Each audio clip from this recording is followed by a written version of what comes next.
ఇప్పుడు ఉన్నాయి కదా ఈ 5 గుర్రాలు, ఈ రథం, దీని మీద ఈ 2, ఒకటి బాడీ ఒకటి సోల్. ఈ 5 గుర్రాలు ఏంటంటే ఒక గుర్రం కళ్ళు అనుకో, ఒక గుర్రం ముక్కు, ఒక గుర్రం చెవులు, ఒక గుర్రం చేతులు, ఒక గుర్రం కాళ్ళు. మహాభారతంలో ఉన్న ఈ రథం ఏదైతే ఉందో మహాభారతం టాపిక్లో, మహాభారతం చెప్తున్నట్టు చూపిస్తుంది ఇది. ఈ టాపిక్లో ఇది ఏంటంటే ఓన్లీ రథం కాదు, ఈ 5 గుర్రాలు, ఈ రథం, దీని మీద ఉన్న బాడీ కానీ సోల్ కానీ ఇవన్నీ ఏంటంటే మన బాడీలో సంబంధించింది. ఈ 5 గుర్రాలు వచ్చేసి పంచేంద్రియాలు. ఈ 5 గుర్రాలు ఒకటి కన్ను, ముక్కు, చెవి, కాళ్ళు, చేతులు, అట్లా పంచేంద్రియాలు. ఇవి వచ్చేసి బాడీ, సోల్. ఈ పంచేంద్రియాలు ఏంటంటే ఇప్పుడు ఈ గుర్రాలన్నిటికీ కట్టేసి బాడీ ఇక్కడ సోల్ మెయింటైన్ చేస్తుందా పట్టుకొని, కళ్యంలా పట్టుకొని. ఇప్పుడు మన నిజ జీవితంలో ఏం జరుగుతుందంటే ఈ 5 గుర్రాలు కలిసి మనల్ని కంట్రోల్ చేస్తున్నాయి. అంటే ఎట్లా అంటే దీనికి ఎగ్జాంపుల్ చెప్తా.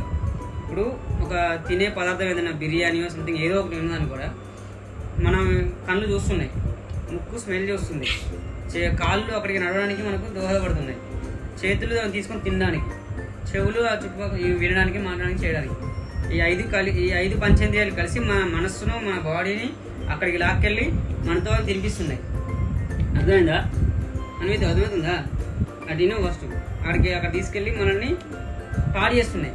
ఇది ఒక్కటే కదా, డబ్బు విషయంలో కానీ సంథింగ్ ఏదైనా సరే మనకు ఆకర్షింపజేసి మనల్ని ప్రలోభపరిచి మనల్ని ఒక దేవునికి దూరం చేసి ఈ పానికి మాలిన వాడు అన్నిటికీ దగ్గర చేస్తున్నాయి. అదే కనుక మనం ఈ బాడీని, ఈ పంచేంద్రియాన్ని కంట్రోల్లో పెట్టుకొని ఆ ఆత్మతోని ఈ పంచేంద్రియాన్ని కంట్రోల్ చేసి, అంటే ఇప్పుడు మనకు కుక్కనో పిల్లో ఉంటుంది కదా. ఇప్పుడు మనకేమో పిల్లో కుక్క ఉంటుంది, మనం దానికి తాడు కడతాం. ఆ తాడుతో మనం దాన్ని పట్టుకొని దాని కంట్రోల్ మనం చేస్తాం. అంతేగాని అది మనకు తాడు కట్టి మనం కంట్రోల్ చేస్తే ఎట్లుంటుంది? అసలు చెప్పడానికే కలిగి ఉంటుంది కదా. ఇప్పుడు జరుగుతుంది మొత్తం ప్రపంచంలో ఉన్న జనాభా 99.9% మెంబర్స్ దాని మీద అర్థమవుతుందా? అందరూ కూడా కంట్రోల్ చేయాల్సింది కంట్రోల్ చేయట్లేదు, కంట్రోల్ చేయకూడని కంట్రోల్ చేసి మనిషి పాడైపోతుంది. డబ్బుకి కానీ ఇలాంటి వాళ్ళకి అన్నిటికీ.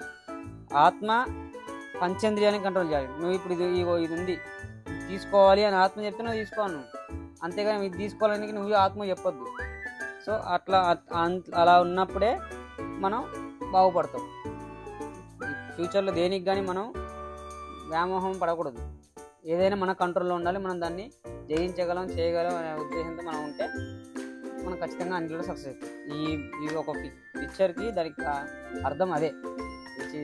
ఏదో ఊరికే వేసిండు 5 గుర్రాలు రథం ఉన్నది అంతే కదా, ఆ రథానికి ఒక అర్థం అది. ఓకేనా? ఓకే, ఇవాళకి అంతే.